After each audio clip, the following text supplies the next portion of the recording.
듣다 보면 내공이 쌓이는 방송 2시간 철학의 돌풀입니다. 진희입니다. 예, 저희는 요한네스 헬슈베르거의 서양 철학사 학원 근대와 현대 읽고 있고요. 이번 시간에는 셸링 들어갑니다. 지난 시간에는 피에테를 했었습니다. 다시 좀 목차를 보면 칸트가 비판적 관념론이었고 피에테가 주관적 관념론, 그리고 셸링이 객관적 관념론이고, 다음 시간에 할 헤겔이 절대적 관념론자예요. 이렇게 4명의 관념론자를 다루죠. 자, 객관적 관념론, 셸링과 낭만주의라는 제목입니다. 501쪽이고요. 바로 읽어보겠습니다. 그 시대의 판단을 따르자면 피에테의 관념론은 너무나 좁은 바탕 위에 세워졌었다. 이게 주어, 그러니까 누굴 말하는지를 잘 봐야 돼요. 지금 피에테를 얘기하고 있습니다. 읽다 보면 이게 셸링인 줄 알았는데 어느 순간 피에테 얘기를 하고 있어요. 자, 피에테의 관념론이 너무 좁았다. 어 이런 얘기인데, 모든 존재가, 피에테 얘기예요. 나의 정립에 지나지 않고 우리들은 어디에서나 우리들 자신이 변화한 모습밖에 보지 못한다고 하는 이런 입장은 그 폭이 너무나도 좁았다. 맞는 말이죠. 피에테. 나의 정립으로, 그러니까 나, 주관적으로 이 세상을 다 판단하니까요. 그래서 좁았다. 어. 셸링도 역시 관념론자였다. 그도 역시 존재 배후에 있는 본래적인 존재 및 생성의 근거로서의 정신을 발견해냈다.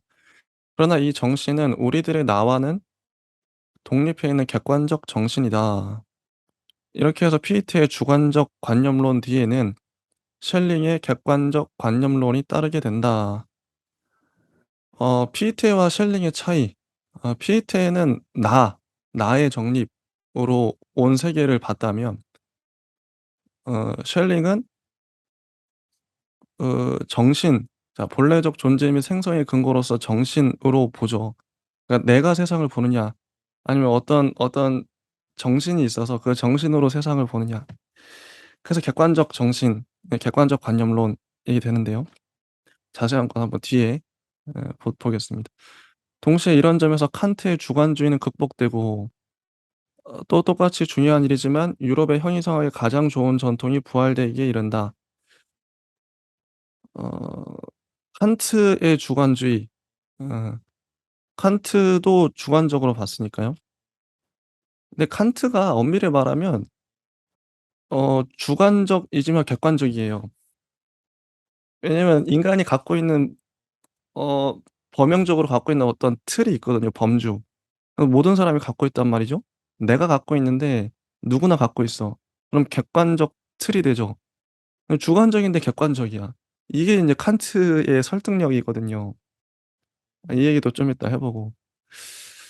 칸트도 전통적인 형이상학의 관심사에 관심을 가졌다는 점에서 전통적인 형이상학의 정신적인 연속성에 끼어들고 있다는 것은 이미 본 바와 같다. 그러나 칸트에게 있어서는 그의 사고의 형이상학적 요소들이 경험론의 영향을 받아 저해당하고 가려져 있는 것과는 반대로, 셸링에게 있어서는 이런 형이상학적 요소들이 다시 순수하게 드러난다. 칸트가 경험론 때문에 어 오염되었다. 뭐 아니면 좀 그 자신의 철학에 한계가 지어졌다. 요런 식의 논의를 헬슈베르거가 자주 해요. 어 '정말 그랬는가?' 요런 것도 좀 의문인데, 아무튼 형이상학적 요소들이 순수하게 다시 드러나요, 셸링에겐.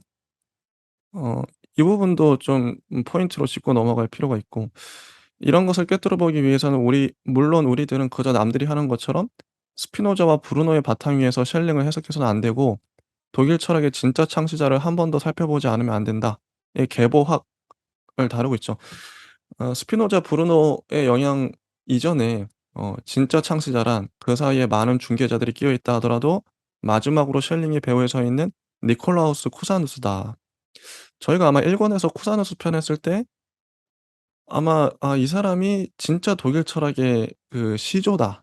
뭐 요런 얘기를 헬슈베르가 했던 것 같아요. 근데 이 책의 장점은 해시베로가 뭐 셸링 얘기를 하더라도 이전 철학자들 뭐 셸링이 어디에서 영향을 받았는지 그리고 이후의 철학자들까지도 다 이렇게 연결을 짓는다는 거죠. 어떤 매핑을 한다는 건데 이런 부분이 참 좋아요. 예. 자 인제 생애를 지니 님께서 한번 해 주시죠.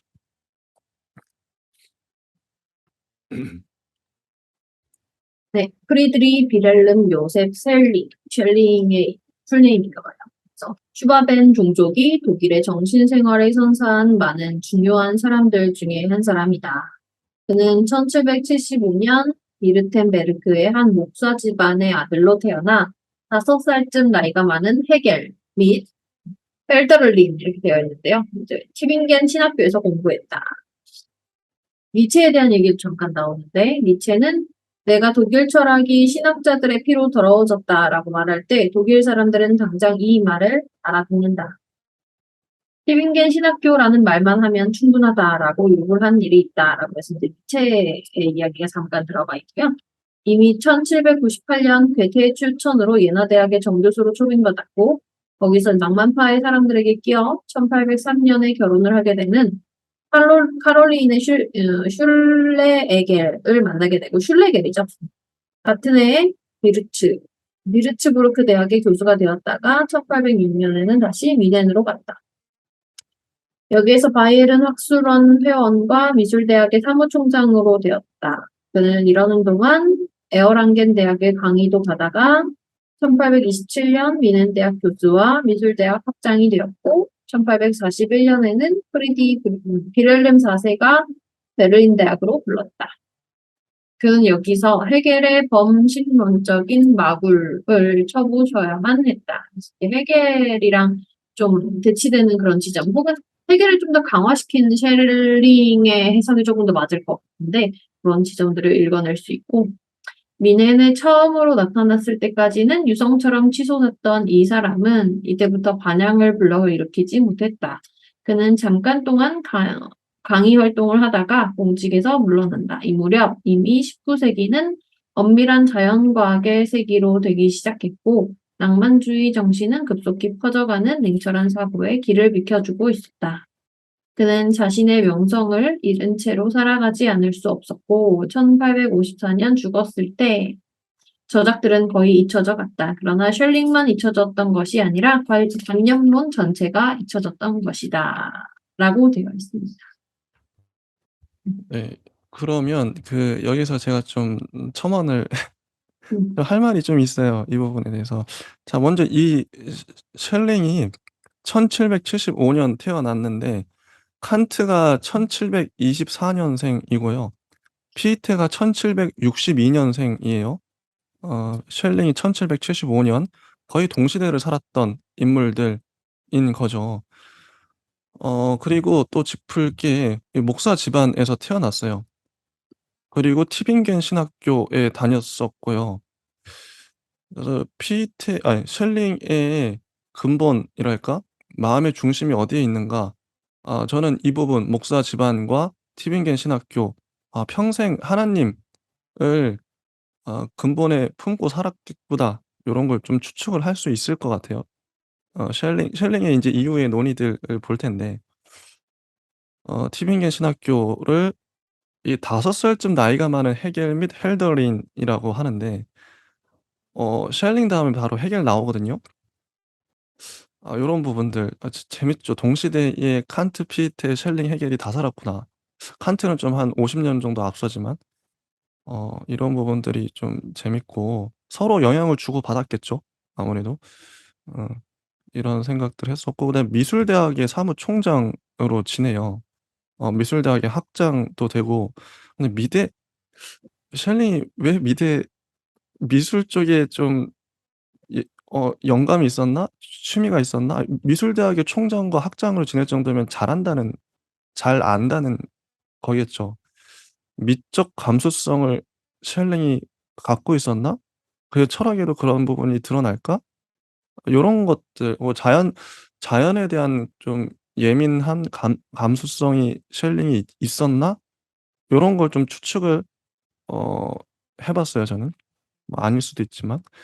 헤겔의 범신론적 마굴이라는 이 단어 문장만 봐도 같은 티빙겐 신학교에 나와서 헤겔하고 친했겠죠.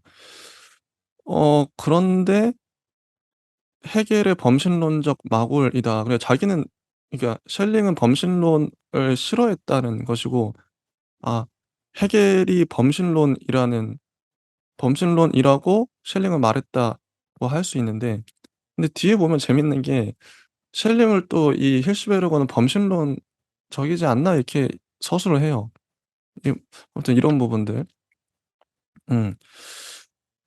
1854 년에 돌아가셨고 꽤 오래 사셨어요. 거의 한 80세 정도 사셨고 중간에 이런 문장도 있습니다. "괴테의 추천으로 예나 대학의 정교수로 초빙받았다." 아 문호 괴테도 셜링과 연결이 돼 있구나. 그 낭만파라는 단어도 중간에 나와요. 이거는 좀 이따가 한번 제가 낭만파, 낭만주의에 대해서 좀 한번 얘기를 또 드려 보도록 하겠습니다. 혹시 뭐 생애 관련돼서 좀 하실 말씀이 있으실까요? 어 아마 이게 힐시베르거 논의에서는 셸링이 그렇게 크게 다루어지지는 않을 것 같아요. 왜냐하면 어. 음 아무래도 인제 해결을 완성하는 데 있어서 셸링이 좀 매개자처럼 쓰여 있는 것으로 좀 느껴지거든요. 징검다리처럼.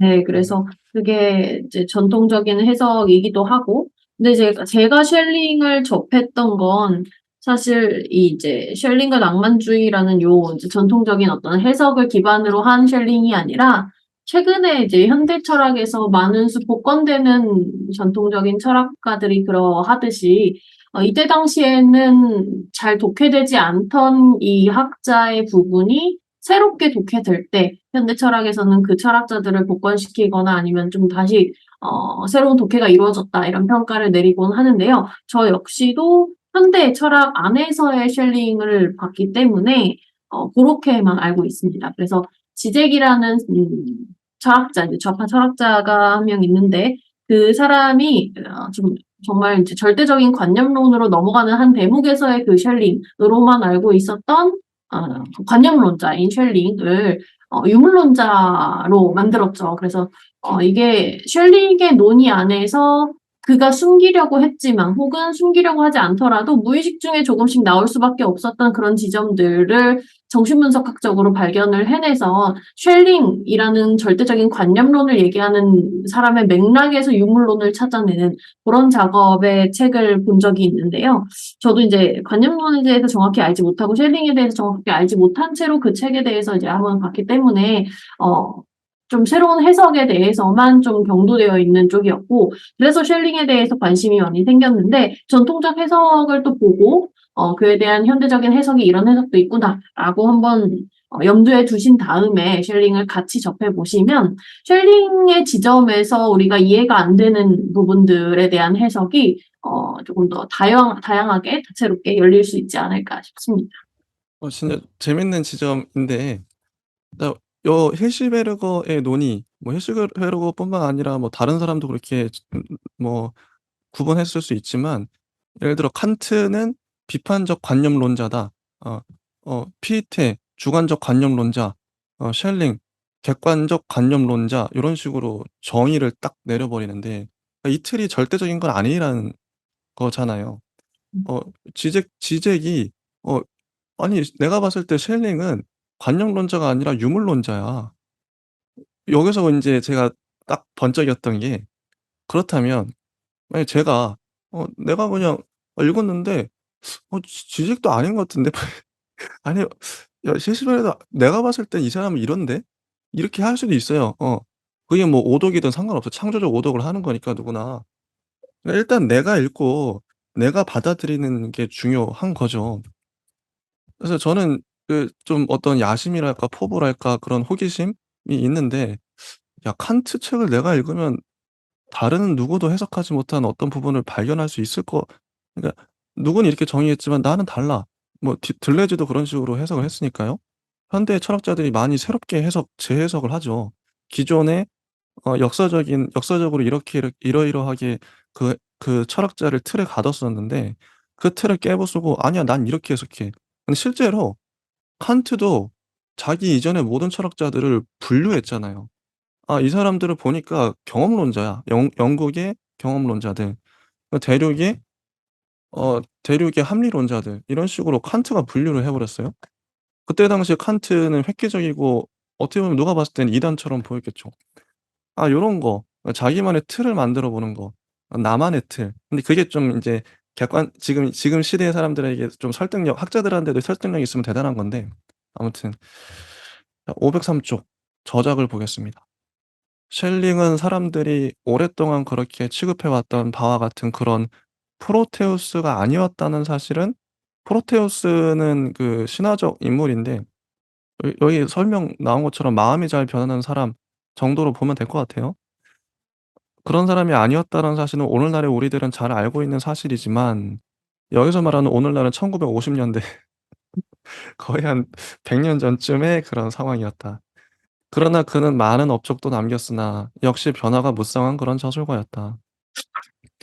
한 사람에 대한 해석이 시대마다 달라지는 것 같긴 해요. 지역마다 뭐 누구 학자마다 또 달라지고, 그건 당연하다고 봅니다. 절대적 해석은 없는 거죠. 물론 대부분이 동의하는 해석은 있을 수 있지만, 그는 일찍이 17세 때 이미 원죄에 관한 학위 논문을 썼다. 자, 17살 때 원죄에 관한 학위 논문을 써요. 원죄, 기독교의 원죄. 선악과 따먹은 거. 그러니까 이게, 그러니까 셸링의 원래 관심은 이런 거였죠. 티빙겐 신학교에서 수학을 하기도 하고. 근데 1793 년부터 끊임없이 1 년에 철학 논문들을 발표했다. 이 논문들은 아직 칸트와 피에테의 영향을 받고 있는 것들이었다. 어. 그러나 그는 이미 자연 철학의 이념에서 자기 자신의 것을 찾아내고 있다. 자연 철학으로 관심이 옮겨가죠, 아까 원죄 얘기하다가. 그다음에 저술은 세계의 영혼에 관하여, 세계의 영혼, 이거 자연 철학 체계의 첫 번째 계획은 이런 노선을 계속해서 따르고 있다. 이게 다 1797 년, 98 년, 99 년에 나온 책들, 논문들인 거죠. 이 두 저작은 그의 초기 소위 자연 철학의 시기를 특징 짓고 있다.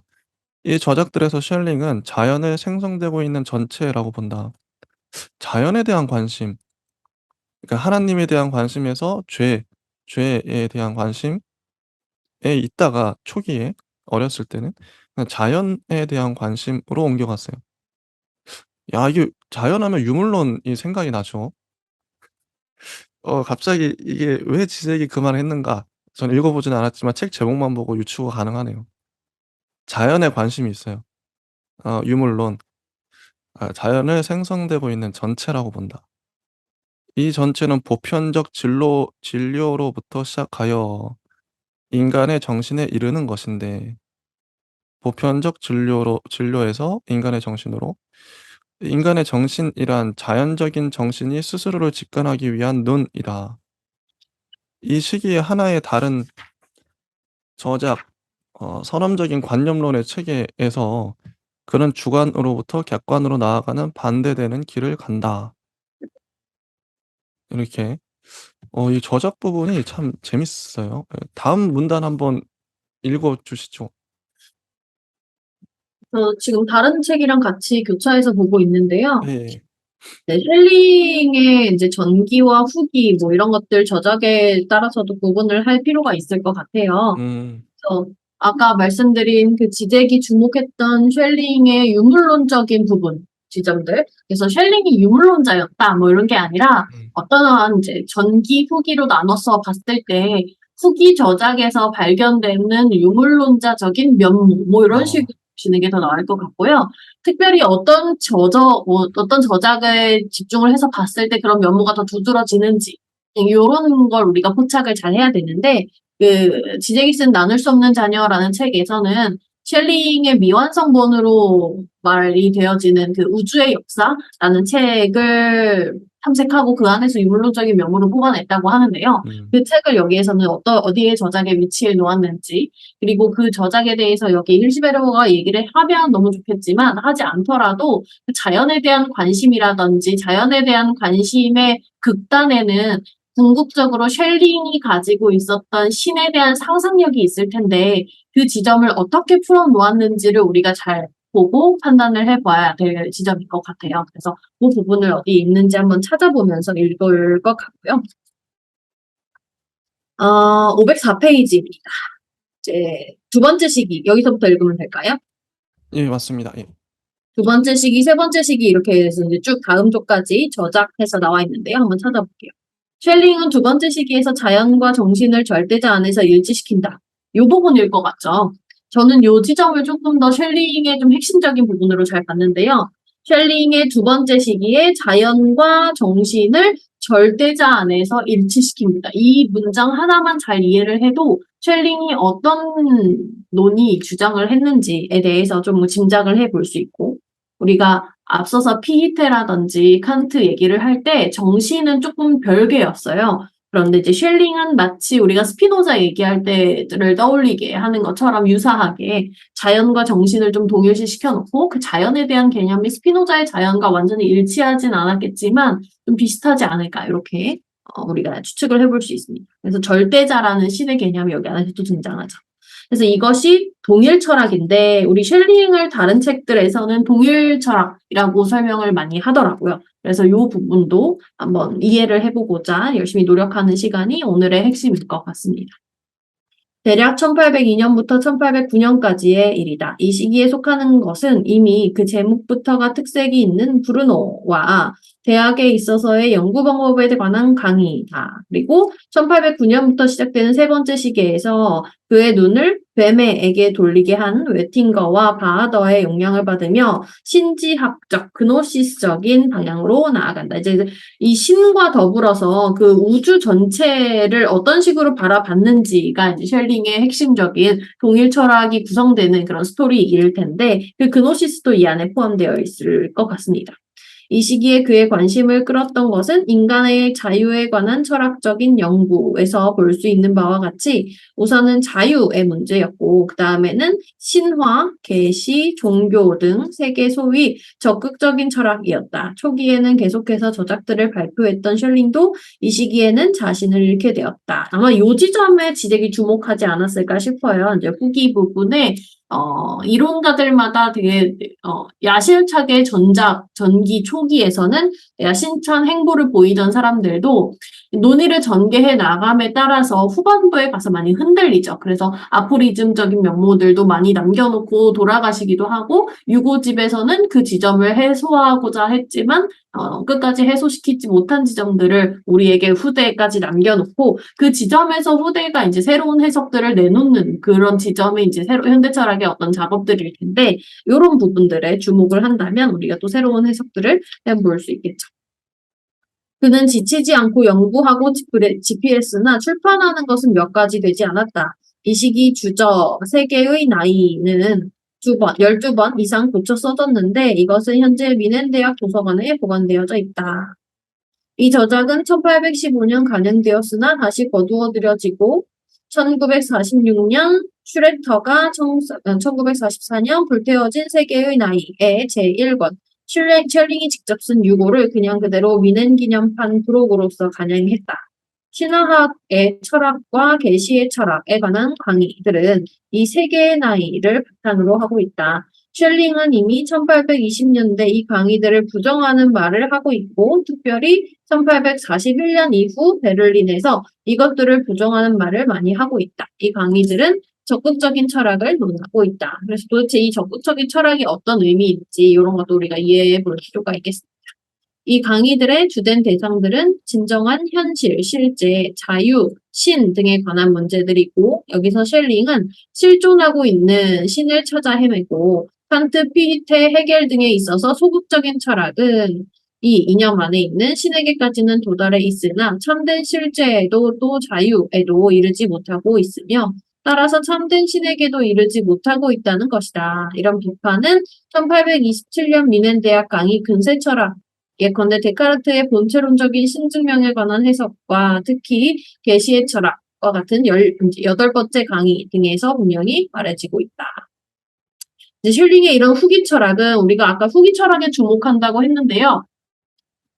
지적이 주목했던 우주의 역사라는 책이 어떤 책을 얘기하고 있는지는 잘 모르겠어요. 그런데 이제 그 책이 신지학, 즉 이제 신의 본질에 대한 어떤 지식을 탐구하는 학문이라든지 우주에 대한 상상력이라든지 아니면 그것이 이제 신의 어떤 스토리 안에서 최초에 어떤 말씀이 있었다라는 이런 구절들을 통해서 연결을 지었다는 부분이 지금 이야기하고 있는 이 이제 두 번째, 세 번째 후기 철학의 부분과 좀 일치되고 있는 것 같고요. 이 후기 철학에 대한 힐시베르거의 이야기 마지막으로 읽고 우리가 주목해야 될 바가 어떤 지점들인지 어떤 지점을 좀 염두에 두고 읽었는지를 나누면 될 것 같습니다. 그래서 505페이지에 셜링의 이런 후기 철학은 오늘날에 이르러서야 겨우 그것에 알맞은 관심을 끌고 있다. 이 후기 철학은 후기 피이테처럼 관념론을 그 한계선까지 끌고 간다. 그 이유는 절대자가 형식적 논리적인 변증법으로부터 떨어져 나와 세계를 창조하느냐, 창조하지 않느냐 하는 의지의 자유에 완전히 내맡겨져 있기 때문이다. 이런 것은 스피노자가 자신의 논리적 필연성을 가지고서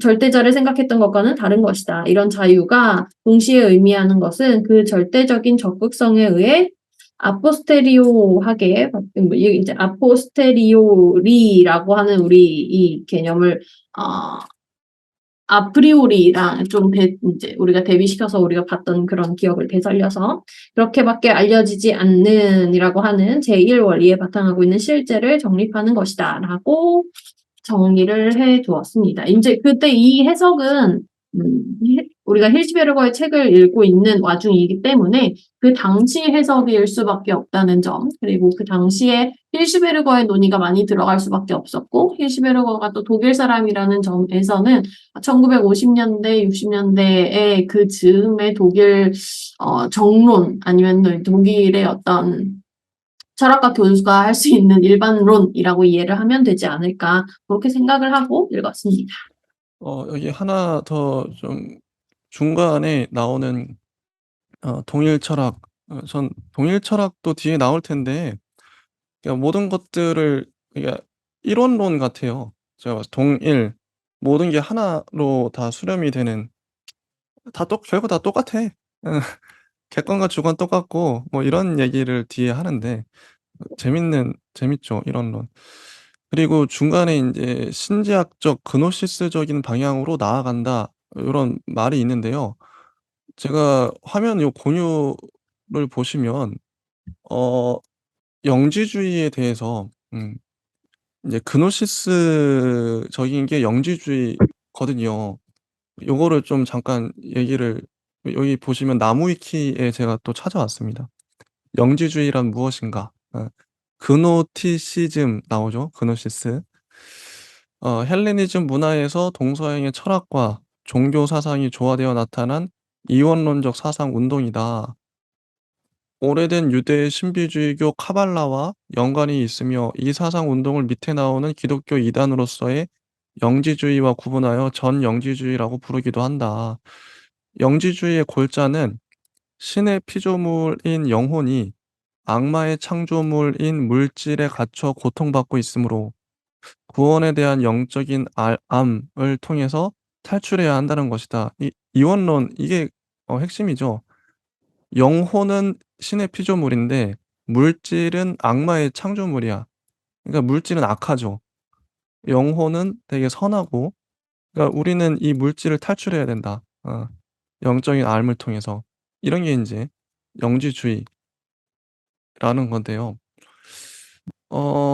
이게 되게 설명이 뭐 자세하게 나와요. 영지주의도 이게 인제 기독교에서는 이단으로 분류가 되는데 요 정도 좀 알아 놓으시면 될 것 같고요. 음 혹시 이 저서 관련해서 더 하실 말씀이 있으실까요? 네. 음.